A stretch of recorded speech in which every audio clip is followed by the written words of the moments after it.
नमस्कार, आप देख रहे हैं हल्ला बोल टीवी और मैं हूं आपके साथ वेदिका। नवादा में राहुल गांधी और तेजस्वी यादव की गाड़ी के नीचे एक जवान आ गया था और आज फिर खबर आ रही है कि शेखपुरा में तेजस्वी यादव की यात्रा के दौरान एक जवान उनकी गाड़ी के नीचे आ गया और जिनके पैर में के 3 हड्डी टूटी है।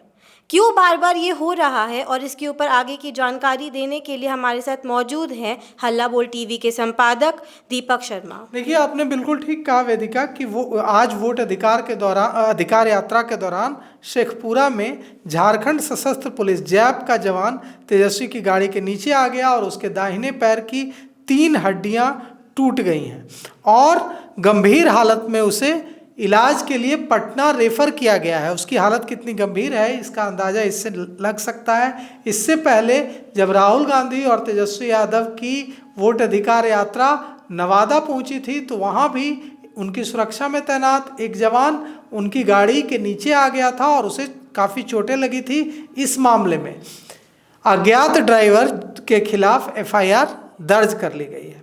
अब शेखपुरा शहर के खांड पर काफिला पहुंचा जब था तो वहां जवान सुरक्षा घेरा बनाकर तेजस्वी यादव की गाड़ी के साथ साथ चल रहे थे। तेज गर्मी थी और अचानक तेजस्वी यादव की सुरक्षा में साथ साथ जो जवान चल रहे थे उनमें से एक जवान तेजस्वी के गाड़ी के आगे उसका पैर आ गया और उसके पैर पर गाड़ी चढ़ गई। और इतना ही नहीं, गाड़ी उसके पैर गाड़ी जवान का नाम शंभू सिंह है, गाड़ी जवान शंभू सिंह के पैर के ऊपर से गुजर गई और उसके पैर की 3 हड्डियां टूट गई। घायल जवान 40 साल का है, नाम है शंभू सिंह। अब सवाल ये उठता है, जो आपका सवाल है कि ऐसा क्यों हो रहा है, तो यह निश्चित रूप से सुरक्षा में लैप्स है। एक बार घटना हो गई नवादा में, अब फिर उसी तरह की बिल्कुल वैसी ही घटना गाड़ी के नीचे आने की घटना हुई है शेखपुरा में। अब इसमें निश्चित रूप से जो सुरक्षा में तैनात वरिष्ठ अधिकारी हैं उनको देखना चाहिए कि जवानों को इस तरह से जोखिम में डालना भी ठीक नहीं है। तेजस्वी यादव की सुरक्षा महत्वपूर्ण है, राहुल गांधी की सुरक्षा महत्वपूर्ण है, तमाम VIP की इसकी सुरक्षा महत्वपूर्ण है, लेकिन जवान की भी सुरक्षा का ख्याल रखना भी तो बिहार पुलिस और बिहार सरकार की ही जिम्मेवारी है। तो ऐसे में नवादा में पहले जवान नीचे आया गाड़ी के, फिर आज शेखपुरा में जवान नीचे आया और उसके पैर की 3 हड्डियां टूट गई है, उसकी हालत गंभीर है और उसे इलाज के लिए पटना रेफर किया गया है।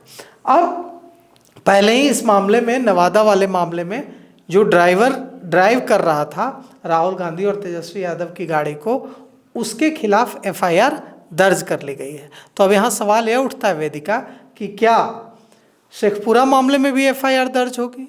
और अगर ऐसी घटनाएं लगातार हो रही हैं तो सिर्फ FIR दर्ज करने से तो नहीं होगा, लैप्सेस कहाँ से हो रहे हैं, कहाँ से लापरवाही हो रही है, इसका भी ख्याल रखना होगा और ऐसी व्यवस्था करनी होगी कि ऐसा नहीं हो। आज के बारे में हम आपको बता दें कि राहुल गांधी दिल्ली में हैं, वे लखीसराय से लंच के बाद इस यात्रा में शामिल होंगे।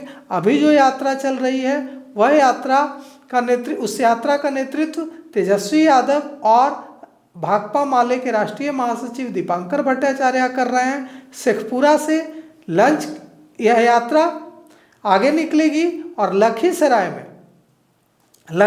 में जाकर इस यात्रा में लोकसभा में नेता प्रतिपक्ष और कांग्रेस के पूर्व अध्यक्ष राहुल गांधी फिर से शामिल होंगे।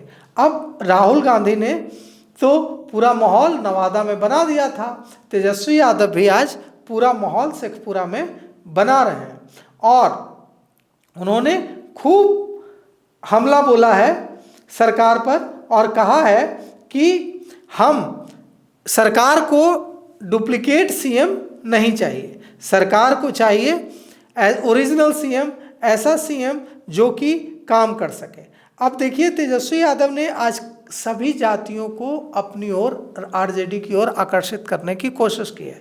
तेजस्वी यादव ने कहा है कि कोई भी किसी भी जाति का हो, आपका भाई तेजस्वी यादव सभी जातियों को अपने साथ लेकर चलेगा। ये लोग आपका सिर्फ वोट का अधिकार नहीं छीन रहे हैं, ये लोग आपका अस्तित्व छीन रहे हैं। तेजस्वी यादव ने लालू अंदाज में भाषण देने की कोशिश भी की। उन्होंने अपने भाषण में कहा कि बिहार के लोग खैनी और चूना खाते हैं और चूना लगाना भी जानते हैं और खैनी में चूना मिलाकर रगड़ भी देते हैं।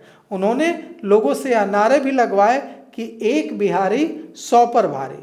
उन्होंने बिहारी जो अस्मिता है उसको भी लोगों के हिलोरे देने की कोशिश की और कहा कि गुजराती यहाँ आकर मनमानी नहीं कर सकता। उन्होंने यह भी कहा कि मैंने जिन जिन घोषणाओं की बात की है सरकार वो लागू कर रही है। हालांकि यह तो बात अच्छी है कि उनकी घोषणाओं को सरकार लागू कर दे रही है। अब तेजस्वी यादव क्या कोशिश कर रहे हैं? यहाँ तेजस्वी यादव यह कोशिश कर रहे हैं वेदिका कि अभी तक राष्ट्रीय जनता दल सिर्फ 2 जातियों के आधार पर मजबूती का दावा करती है, M and Y, मुस्लिम और यादव। इसके अलावा जो दूसरी जातियां हैं, अति पिछड़ी जातियां, जो सवर्ण जातियां, वो नहीं जुड़ पाती हैं। इसलिए नहीं जुड़ पाती हैं कि यादव और मुस्लिम तक ही सीमित हो चुका है आरजेडी का वोट बैंक। आज देखिए क्या कोशिश की है तेजस्वी यादव ने कोशिश की है दूसरी जातियों को अपनी ओर आकर्षित करने की, सवर्ण जातियों को अपनी ओर आकर्षित करने की, दूसरी अति पिछड़ी जातियों को अपनी ओर आकर्षित करने की, और यह भी भरोसा दिलाया है कि तेजस्वी यादव हर जात और उनकी पार्टी आरजेडी सभी जातियों को साथ लेकर चलेगी। लेकिन अब आपका जो सवाल है वो यह है कि ऐसी जो घटना है वो तो ठीक है, राजनीति अपनी जगह ठीक है, वादे भी अपनी जगह ठीक है, लेकिन यह जो बार बार जो घटनाएं हो रही हैं, एक बार नवादा में घटना हुई, फिर एक बार शेखपुरा में घटना हुई, इसकी वजह क्या है और इसे सरकार या बिहार पुलिस इसे कैसे सुनिश्चित करेगी कि इस तरह की घटना दोबारा ना हो? तो देखिए इस बारे में तो फैसला सरकार को ही लेना है। सरकार ही यह तय करेगी, बिहार पुलिस के जो वरिष्ठ अधिकारी हैं वे तय करेंगे कि ऐसे लैप्सेस कैसे हो रहा है, कैसे 2 जवान घायल हो गए। और आज जो जवान घायल हुआ है वेदिका, वो तो बहुत बुरी तरह घायल हुआ है और उसे इलाज के लिए पटना रेफर किया गया है। 40 साल के व्यक्ति हैं, वो नाम है उनका शंभू सिंह, जैप के जवान हैं। तो निश्चित रूप से यह जो घटना हुई है दुखद है और सरकार और बिहार पुलिस को यह व्यवस्था करनी चाहिए कि ऐसी घटना दोबारा ना हो। सर, मेरा आपसे दूसरा सवाल ये है कि ऐसी घटना के बाद क्या आपको लगता है कि वोट बैंक पर एक नेगेटिव असर पड़ेगा या कोई भी फर्क पड़ेगा? नहीं, देखिए अधिकार यात्रा पर नेगेटिव असर तो नहीं पड़ेगा, क्योंकि जो लोग हैं, जो समर्थक हैं, वे तो उसी उत्साह के साथ लगे रहेंगे, वहाँ लड़ेंगे उनके लिए। लेकिन निश्चित रूप से जवानों की सुरक्षा भी बेहद महत्वपूर्ण है और वीआईपीज की सुरक्षा के लिए जवानों की सुरक्षा को खतरे में नहीं डाला जा सकता। चाहे वो व्यक्ति बहुत बड़ा वीआईपी हो या आम व्यक्ति हो या जवान हो, हर किसी की जान की कीमत बराबर है, हर कोई समान है। यही तो लोकतंत्र की ताकत है। तो ऐसे में जो 2 जवानों के साथ हुआ है, 2 जवान नवादा और शेखपुरा में गाड़ी के नीचे आए हैं, यह दुखद है और सरकार को और बिहार पुलिस को यह सुनिश्चित करना चाहिए। नवादा वाले मामले में तो एफआईआर भी हो गई है। अब देखिए शेखपुरा वाले मामले में एफआईआर होती है तो किसके खिलाफ एफआईआर होती है? तो देखा कि आपने कैसे कि 2 जवान घायल हो चुके हैं। अब देखने वाली बात ये होगी कि बिहार पुलिस अपने जवानों की सुरक्षा कैसे सुनिश्चित करती है। आगे की जानकारी के लिए हमारे साथ बने रहे हल्ला बोल टीवी पर। आपका धन्यवाद।